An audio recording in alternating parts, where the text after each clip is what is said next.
The first few hours after admission, he was indeed blind in his left eye, and then after that it was a diagnostic dilemma to figure out exactly what was causing it. Whatever this was probably pretty rare.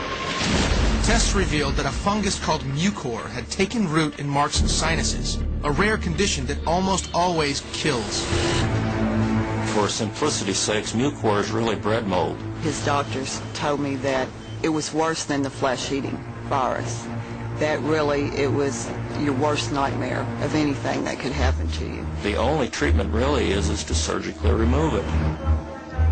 But surgery would have radical consequences. Mark would be permanently disfigured if he lived. Mark chose life, but it was a life unlike anything he ever imagined. And this is where it becomes quite horrifying, really, because the surgery that was done, even the surgeons really didn't know how to approach this. And really the only person that really stuck by Mark and knowing what to do during all this time period was his wife. The surgery was on Valentine's Day. I kept thinking, I'm going to wake up here in a minute and everything's going to be normal, you know. But it wasn't. They removed both of his eyes. They removed all of his nose, and basically everything from his eyebrows down to his tongue was removed.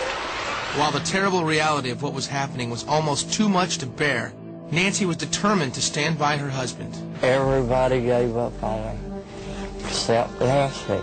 She just wouldn't let go of him. It just brought me back. I can't explain it. Defying all odds, Mark survived the surgery.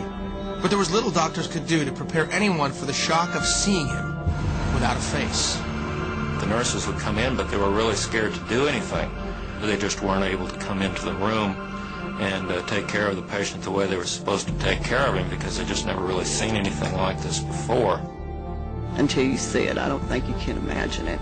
They had me stand at the end of the bed and they put a chair behind me so if I passed out I wouldn't fall on the floor. This is Mark today, almost a year and 11 surgeries later. And although this was the face his wife Nancy fell in love with, this is the Mark she loves today. She's been through heck. She's headed hard too. And you know, I got to sleep through a lot of it. But she's had to walk through it and wait and stay up all night and watch over me. And she's just done a great job. Though the ordeal has truly been a life-altering experience, Nancy says in the end, the adversity has only made their love stronger. Even though something so horrific happens to you, life still goes on. You know, there's still a quality of life. Now that when I look at Mark, I don't even notice what has happened to him. I still see Mark.